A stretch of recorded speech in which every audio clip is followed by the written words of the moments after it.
많이들 모이셨네요. 이 중에 얼마나 줄지 모르겠는데. 자, 오늘 첫 수업이니까 간단하게 이제 뭐 제 소개는 해야 되겠죠. 그러니까 뭐 처음 보시는 분들 많으니까 한 10분 정도 제 소개하고요.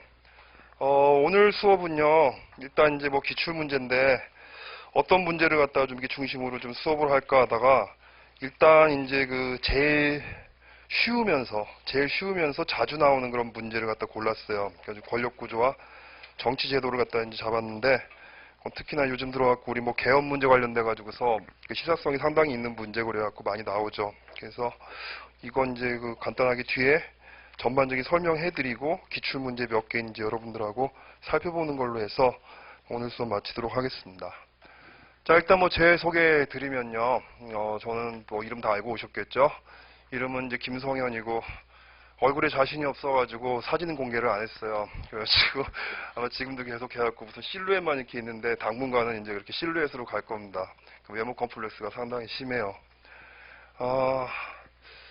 제가 이 동네 출신이에요. 그러니까 뭐 되게 오랫동안 이 동네에 살았고 지금도 이제 저희 부모님 이 동네에 살고 계시고 신림동 저쪽에 뭐 보라매 공원 이쪽까지는 완전히 제 나와바리입니다. 그래갖고 뭐 늘 이제 친근한 그런 동네고 그러니까 이 앞을 갖다 많이 왔다 갔다 하면서 이제 그 학원가에 왔다 갔다 하시는 이제 분들을 많이 봤었었는데 어릴 때부터 네, 뭐 학원이라고 하는 걸 다녀본 적은 한 번도 없어요. 한 번도 없고 그래가지고 이렇게 여기서 이제 수업을 갖다 요청을 갖다 받고서 일단은 걱정이 좀 많이 됐습니다. 뭐 와서 잘 할 수 있을까, 잘 적응할 수 있을까 걱정을 많이 했는데 지난번 강의 한 4번 이제 무료 강의를 갖다 하다 보니까 들어준 학생들이 같이 담배를 피면서 용기를 팍팍팍팍 넣어줘가지고요. 지금 뭐 마음에 있는 말 다 쏟아내세요 이렇게 얘기를 해가지고 여기도 대학하고 비슷하게 수업을 좀 하면 되겠구나. 좀 재미있게 좀 이렇게 이해하기 쉽게 풀어서 해주면 되겠구나라고 하는 그런 생각을 했어요.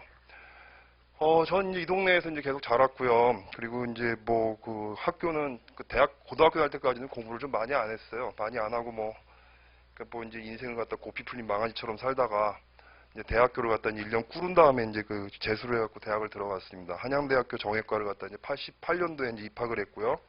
학교에 들어가서도 한동안 이제 무슨 뭐 2학년 때까지는 거의 공부랑 담쌓고 그러니까 무슨 뭐 이제 대학은 사회가 곧 대학이다 그래갖고 저 바깥으로 많이 나돌았습니다. 나돌아갖고 공장 노동자 생활도 좀 하고 그리고 또 야학 선생도 하고 그러니까 뭐 항상 뭐 학점은 이제 뭐 방어율 점수를 갖다 경쟁을 할 정도로 해갖고 굉장히 이제 낮은 점수였었는데 2학년 마치고 이제 뭐 선배들하고 좀 트러블이 좀 있고 그래가지고 다 집어치워라 나는 이제 무덤으로 간다 그래갖고 군대를 갔어요. 군대를 갔다가 뭐 군대 안에 있을 때부터 이제 공부를 하기 시작했던 것 같아요. 예비역 학생들도 있을 텐데 남자들은 이제 보면 제대할 때쯤 되면은 이제 불안해지잖아요. 내가 나가서 앞으로 뭘 해서 먹고 살 수 있을지 상당히 불안하잖아요.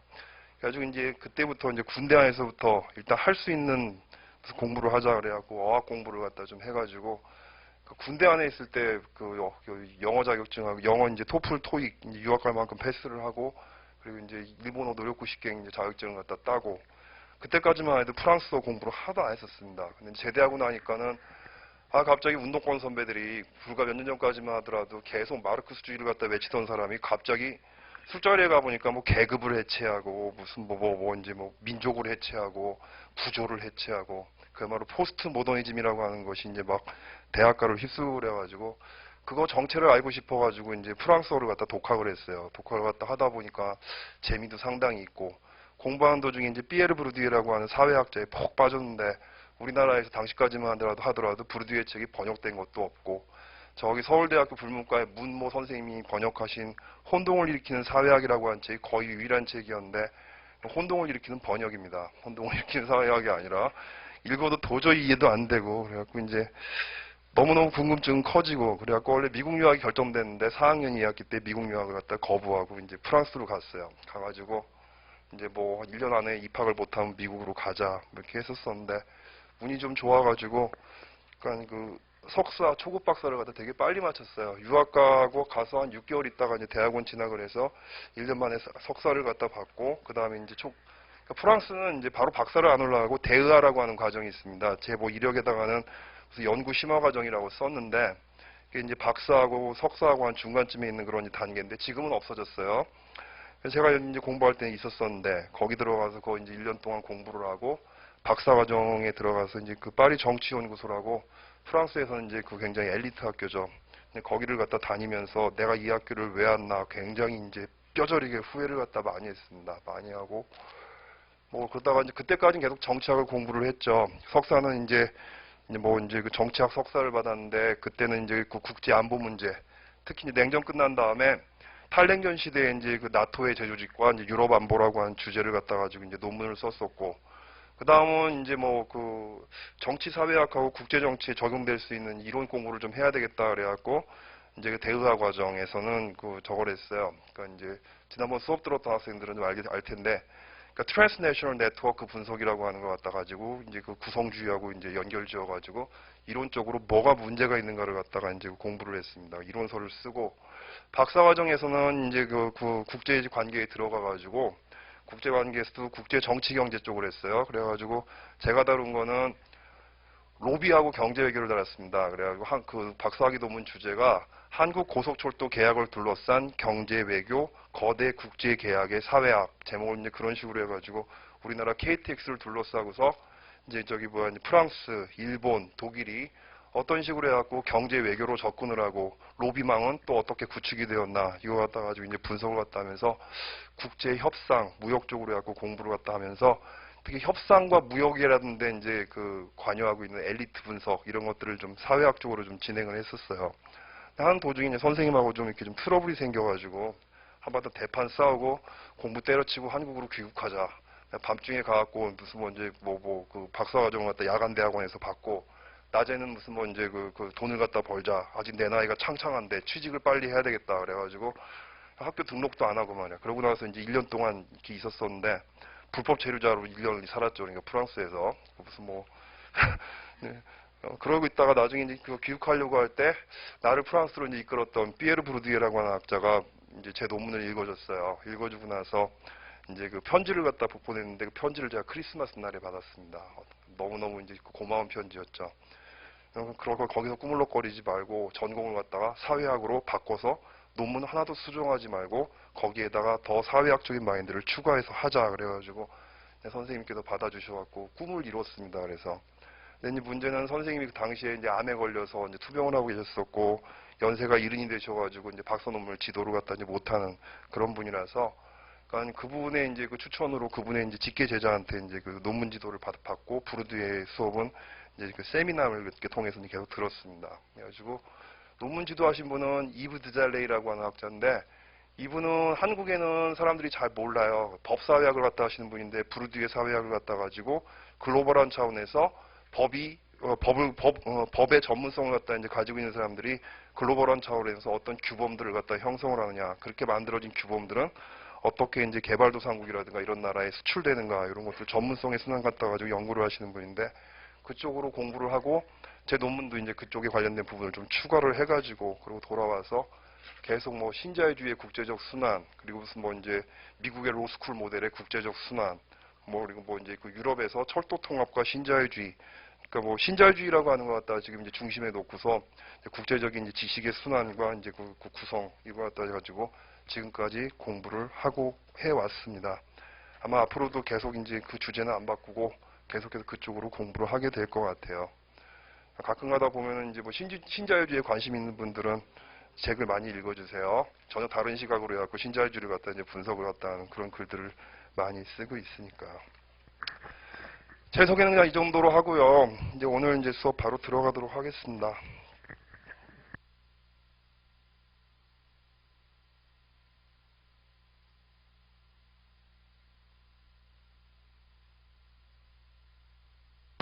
자, 아까 말씀드린 대로 오늘 수업은 이제 그 가장 쉬운 거예요. 제가 봤을 때 정치학 그 학습하는 데 있어갖고 여러분들이 제일 쉽게 느껴질 그런 이제 부분이 바로 이제 그 권력 구조와 정치 제도에 관련된 겁니다. 왜 쉽냐? 이론은 되게 많은데 그다지 시리어스한 이론들이 아니에요. 그러니까 보면 주로 이제 그 권력 구조라든가 정치 제도라든가 선거 제도 그러니까 뭐 그런 전공하시는 분들은 들으시면 좀 많이 서운하실지 모르겠지만 주로 거기에서 다루고 있는 그런 이제 이론이라고 하는 것들은 그러니까 우리가 생각하는 것처럼 뭐 존재론과 인식론의 기반을 갖다 하고 있는 그런 이제 깊이 있는 그런 이제 학문이라기보다는 대체로 보면은 여러 가지 이제 무슨 뭐 정당이라든가 선거라든가 정치 제도를 갖다 유형 분류를 하고 각 유형의 이제 특징이라든가 차이점이라든가 이런 것들을 설명하기 때문에 그러니까 여러분들이 뭐 이렇게 딱히 이제 무슨 뭐 깊게 뭐 어렵게 공부해야 될 그런 이제 이론 같은 것들은 없습니다. 그리고 이론적인 전통 이런 거 다룰 분야는 별로 없어요. 오히려 이 분야는요.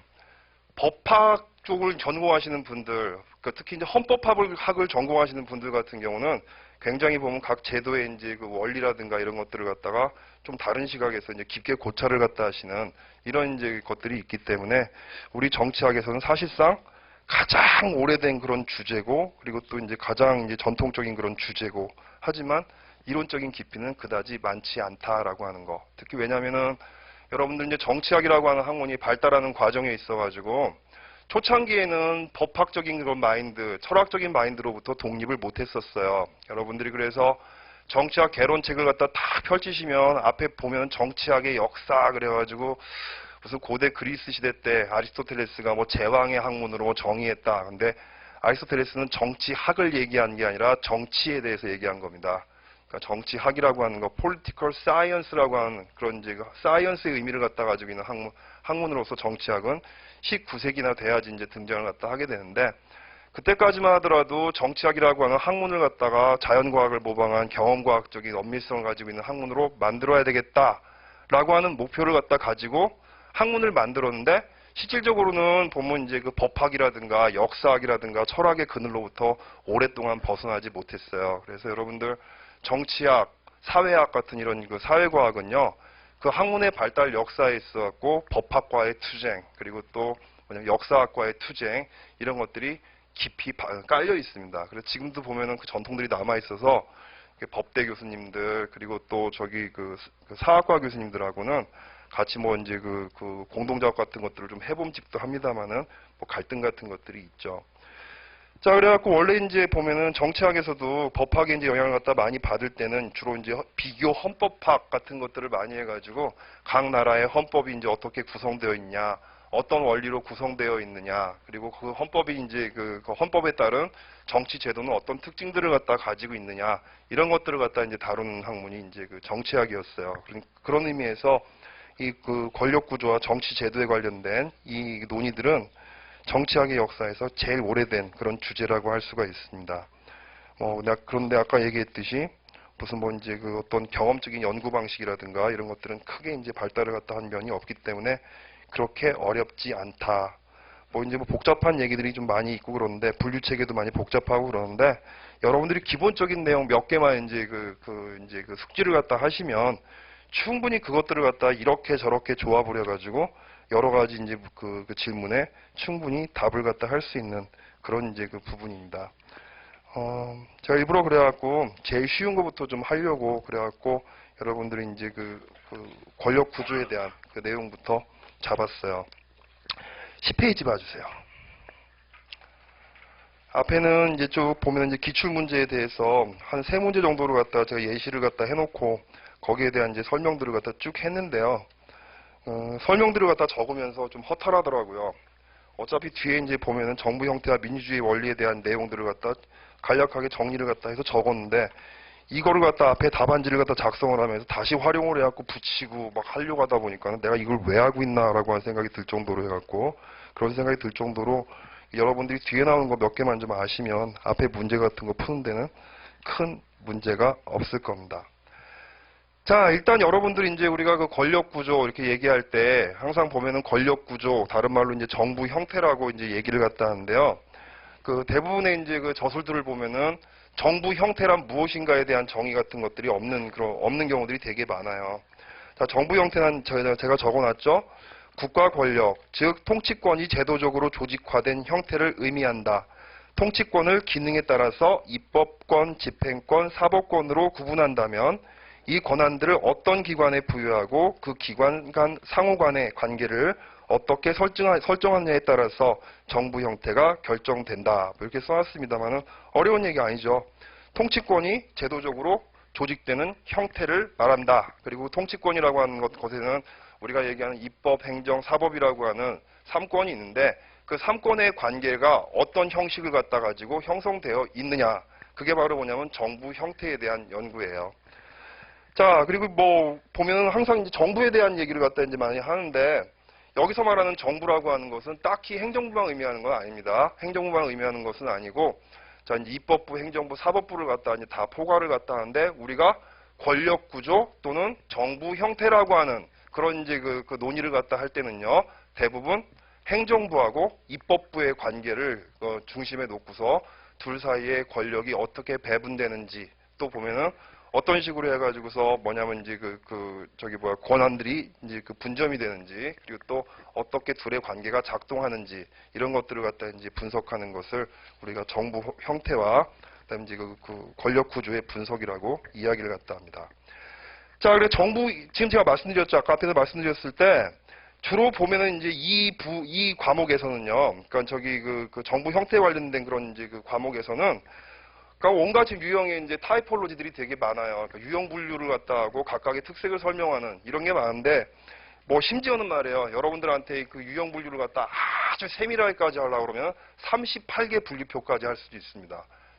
그러니까 그 정부 구조라든가 이런 것들을 38개 종류까지 우리가 이렇게 나눠서 분석을 갖다 할 정도로 해갖고 미세하게 할 필요가 할 수도 있는데 뭐 시간 없죠. 여러분들이 그 38개 다 외우다가 인생 다 보낼 것도 아니고, 그러니까 지금 이제 적은 거 요 정도만 하시면 돼요. 자, 이제 정부 형태 분류를 갖다 이제 어떤 사람들이 이제 어떻게 분류를 갖다 했느냐 쭉 우리가 살펴보면은 제가 제일 먼저 적은 게 레벤슈타인이라고 하는 사람의 이제 분류를 갖다 썼는데 이 사람의 분류 체계가 사실은 오랫동안 이제 우리나라에 이제 그 적용이 되어 갖고 활용됐던 그런 이제 그 분류 체계라고 우리가 얘기할 수가 있겠습니다. 일단 이제 레벤슈타인의 그 정부 형태 분류는요, 제가 그 앞에 적은 거 이게 이제 핵심이에요. 정부 형태는 통치권이 집중되냐 분산되느냐에 따라서 달라진다. 당연하죠.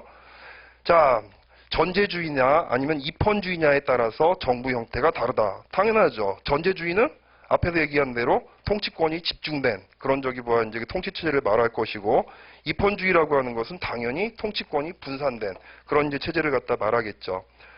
다음 나온 얘기는 그 얘기예요. 권력분리 원칙에 따라서 통치권이 분산, 통제되는 입헌주의를 전제할 때 정부 형태란 권력분립이 구체화된 형태를 의미한다. 뭐 이런 얘기인데 거기에 맞춰갖고 이제 분류를 한 거예요. 레벤슈타인의 정부 형태 분류는 앞에서 얘기한 대로 통치권이 집중됐냐, 분산됐냐 거기에 따라서 전제주의냐, 입헌주의냐 거기에서 출발을 합니다. 자, 제가 이제 맨 앞에 이제 써놓은 게 그러니까 전제주의냐, 입헌주의냐라고 이제 출발을 갖다 했다 그래갖고 썼는데 그럼 오타가 났네요. 그 밑에 쓴 게 전체주의가 아니라 전제주의예요.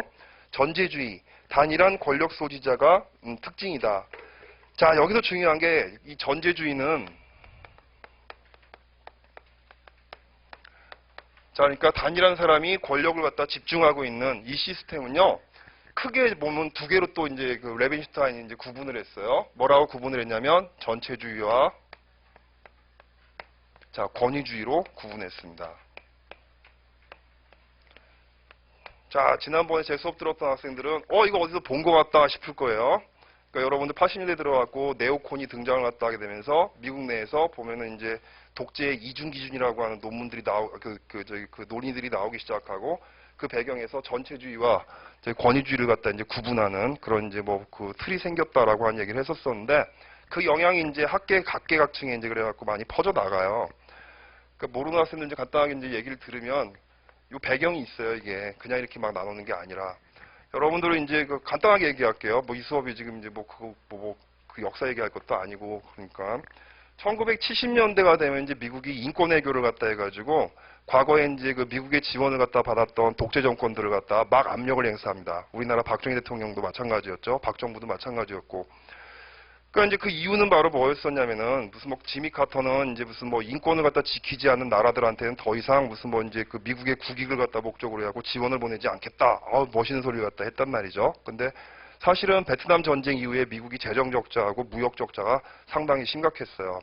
그거를 갖다 이제 줄이기 위해서 이제 필요한 게 뭐였었냐면은 이제 해외에 팽창된 그런 이제 미군들도 좀 줄이고 그리고 또 그 원조 같은 것들을 줄이는 이런 정책을 갖다 써야 되는데 문제는 뭐냐면 이제 그 국내 이제 그 명분이라는 게 있어야 되잖아요. 외교 같은 경우는. 그래서 이제 인권이라고 하는 걸 갖다 갖고 들어간 거였죠.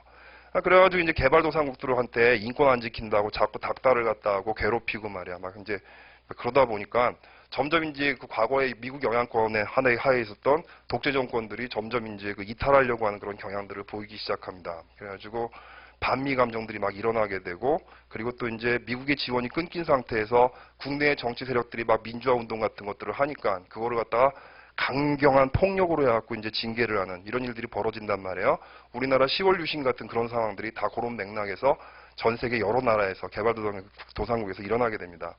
로널드 레이건이 나중에 이제 그 지미 카터 뒤를 갖다 이어가지고서 이 사람이 이제 집권을 갖다 한 다음에 이 사람의 이제 외교 노선은 인권 외교를 갖다 없앨 것이냐. 근데 그게 아니라 인권의 개념을 갖다 변형시켜 갖고 써요. 그러니까 어떻게 인권 개념을 쓰면서 과거에 이제 이제 멀어져 있는 자기하고 이제 관계가 소원해진 그런 이제 그 동맹국들을 갖다 관계를 다시 복원할 것인가. 이거를 갖다 고민을 했는데, 진 커크 패트릭이라고 하는 민주당에서 이제 원래 국회의원 시작했다가 나중에 로널드 레이건의 이제 영입에 의해 갖고 이제 그 공화당으로 옮긴 나중에 이제 그 미국의 인권 대사를 갖다 유엔에서 꽤 오랫동안 했던 사람이에요. 이 사람이 그래갖고 독재의 이중 기준이라고 하는 논문을 써요. 논문을 쓰게 되는데, 독재는 두 가지가 있다. 전체주의와 권위주의다. 그 사람이 하는 말은 전체주의, 이제 이런 얘기죠. 인권이라고 하는 것은 각 나라가 처한 상황에 따라 갖고 다르게 정의될 수가 있다. 예를 들어 가지고 대한민국 같은 나라는 헌법에 무슨 이제 사적 소유도 보장하고 있고, 언론 출판 결사 집회의 자유라고 하는 자유민주주의의 원칙도 보장을 갖다 하고 있지만, 문제는 현실적인 상황이 그걸 못하게 막는다. 즉 분단이라고 하는 것 때문에 무슨 언론의 자유를 갖다 보장할 수가 없고, 그러면 이제 무슨 간첩들이 들어와서 활동할 거니까. 그리고 또 이제 급속한 경제 성장을 갖다 이제 하려고 하다 보니까는 이제 그 노조의 자유라든가 이런 것들을 허용할 수가 없었다는 거죠. 자, 그래가지고서 한국처럼 일단 기본적으로 자유민주주의적인 헌법 제도를 갖다 이제 가지고 있지만 상황에 의해서 이제 자유주의를 갖다 할 수 없는 나라를 갖다 우리가 권위주의로 개념화하자.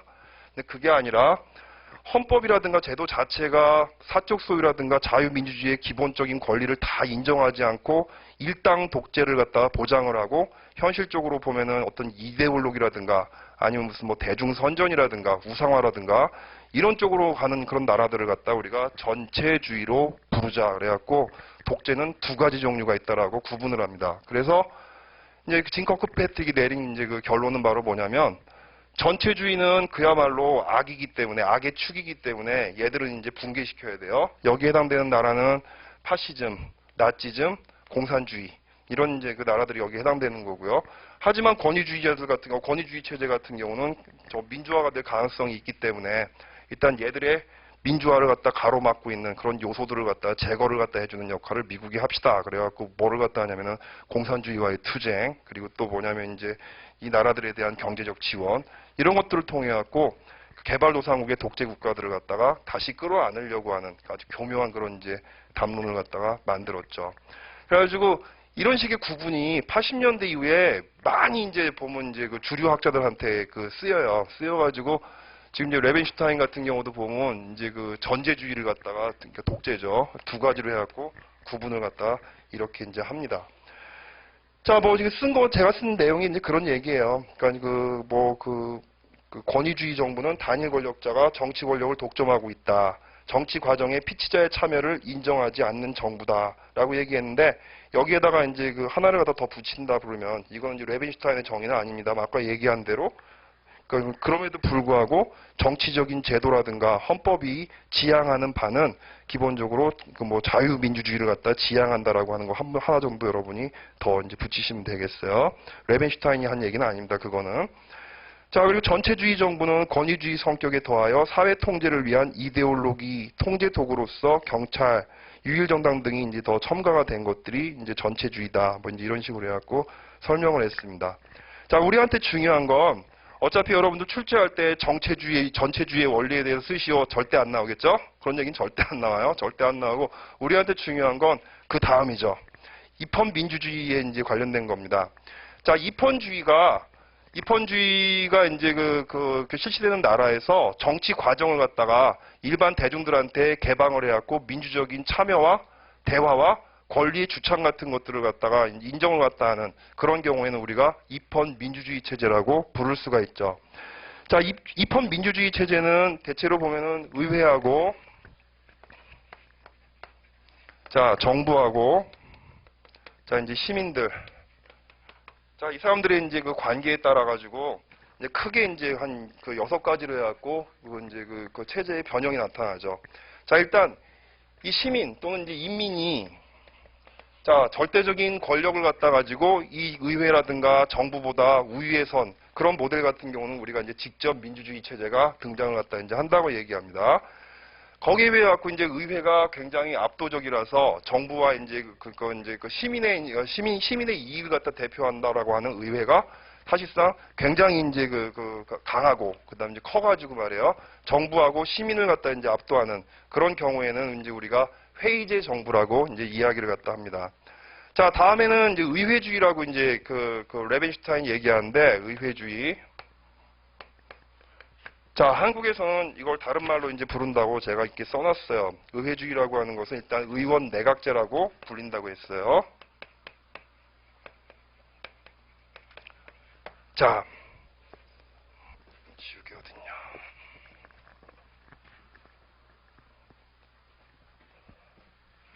자, 의원 내각제는 뭐 나중에 가면 뭐 좀 더 자세하게 얘기를 갖다 하겠지만은 뭐 이제 의회의 구성원이 동시에 정부의 내각의 구성원이다라고 하는 여러분들이 처음 이제 그 정치학 접하시는 분들은 알쏭달쏭한 그런 이야기를 써놨는데 쉽게 이렇게 생각하시면 돼요. 국회의원 선거를 갖다 하게 되면은 국회의원들이 의석을 차지하잖아요. 의회에 다 모이잖아요. 자, 그렇게 모인 그런 이제 그 국회의원들이 자, 총리라고 부르든 또는 이제 수상이라고 부르든 하여튼 이제 그 의회를 갖다 대표하는 대표자를 갖다가 옹립을 갖다 하고 추대를 갖다 하는 거예요. 뭔 나라마다 보면 이제 어떤 식으로 해갖고 총리를 갖다 이제 선발하느냐는 다 달라요. 하여튼 의회에서 다수당의 이제 대표를 갖다가 의회를 대표하는 사람으로 추대를 하고 이 사람이 총리가 됩니다. 총리가 되어가지고 뭐를 갖다 하냐면 내각을 구성해요. 장관들을 갖다 이제 임명을 갖다 한단 말이죠. 그 점에서 바로 그런 의미에서 우리가 뭐라고 얘기하냐면 행정부의 권력과 의회의 권력이 하나로 붙어 있고 뭉쳐져 있는 제도가 바로 의원 내각제라고 하는 제도입니다. 벌써 50%가 아신 거예요. 의원 내각제에서. 그러니까 별로 이렇게 어려운 내용들은 크게 이제 없어요. 이렇게 좀 말이 좀 딱딱해서 그렇지 정치 제도 같은 경우는 그렇게 어려운 내용이 없습니다. 자, 다음에는 이제 그 내각 정부제라고 하는 게 있는데요. 자, 내각 정부제. 레벤슈타인의 분류에 따르면 내각 정부제라고 하는 걸 따로 뒀는데 이게 이제 영국식 의회주의라고 제가 적어놨죠. 자, 영국식 의회주의. 이거는 뭐냐면 내각이 그러니까 의회보다 자, 권력이 우월한 그런 이제 그 시스템을 얘기합니다. 지금 여러분들 보면 이거 좀 낯설다 하신 분이 계실 거예요. 우리나라에선 내각 책임제 또는 내각 정부제라고 해야 하냐? 내각 정부제라고 하고 우리나라에서는 이거 갖다가 내각 책임제라고 그러죠. 한국에서는.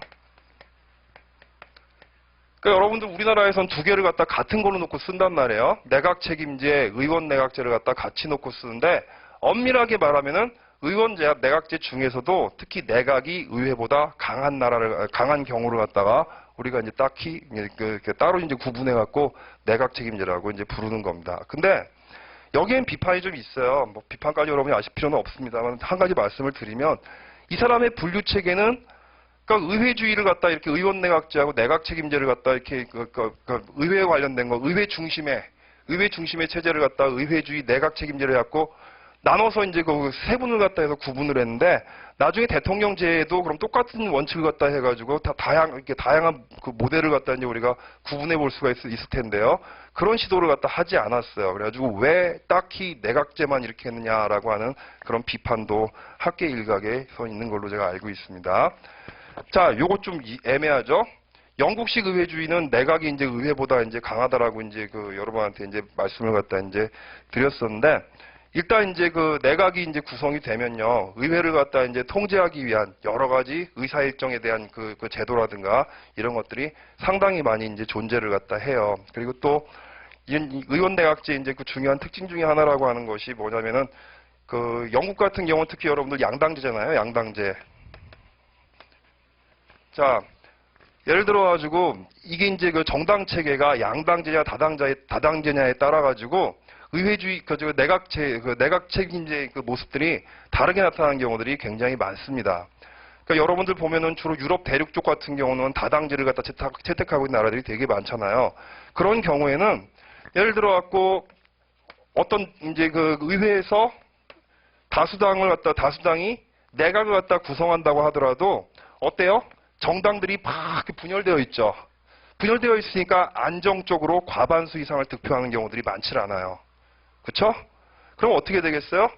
자, 정당들이 막 이렇게 나뉘어진 상태에서 안정적으로 해갖고 내각을 끌고 가기 위해서는 대체로 보면은 제1당이 이제 된다고 하더라도 얘들이 과반수를 갖다 넘지 못하는 경우들이 많기 때문에 다른 당들하고 뭐를 합니까? 연정을 하죠. 연립 내각이라고 하는 것들을 그래서 구축을 한단 말이에요. 그렇죠? 자, 전체적으로 해갖고 이 내각이라고 하는 것이 이제 그런 식으로 이제 구성이 된다 그러면은 이제 강하게 이제 뭐냐면 리더십이라든가 이런 것들을 의회에 대해서 발휘하기가 좀 어렵겠죠. 그렇죠? 거기에 비해 갖고 영국 같은 경우는 대체로 양당제의 전통을 갖다 이제 오랫동안 유지를 갖다 좀 하고 있고요. 이 양당제 체제 하에서는 어찌됐든 간에 집권을 갖다 하는 세력이 과반수를 갖다 이제 달성을 갖다 하는 이런 경우들이 많기 때문에 걔들이 만드는 이런 내각은 상당히 강하고 그럼 여러분 한번 보세요. 예를 들어 갖고 집권당하고 의회의 다수당이 그러니까 그 집권당이래. 내각을 갖다 구성하고 있는 그 총리가 소속된 정당과 의회의 다수당이 일치하는 경우가 벌어지게 되면 굉장히 막강한 파워를 행사할 수가 있습니다. 그러니까 여러분들 착각하지 마세요. 가끔가다 보면요. 그리고 나는 진짜 모르겠는데 우리나라에 이제 왜 그렇게 인식되는지 모르겠는데요. 대체로 보면은 의원 내각제는 권력 분립에 상당히 무슨 뭐 유리하고 권력의 분산에 유리하다라고 하는 그런 식의 논의들이 되게 많은 것 같은데 그렇지 않아요. 영국의 내각제는 대통령제보다도 훨씬 더 막강한 권한을 수상한테 부여할 수도 있는 그런 제도입니다. 그러니까 내각제를 통해 갖고 권력 분립을 갖다 추구한다 뭐 이런 식으로 해갖고 쓰여 있는 것들을 많이 봤는데 이제 그렇지 않을 수가 있다는 거예요. 특히 영국 같은 경우는 전통적으로 내각이 의회보다 상당히 강한 그런 전통을 갖다 가지고 있는 그런 나라라고 할 수가 있어요.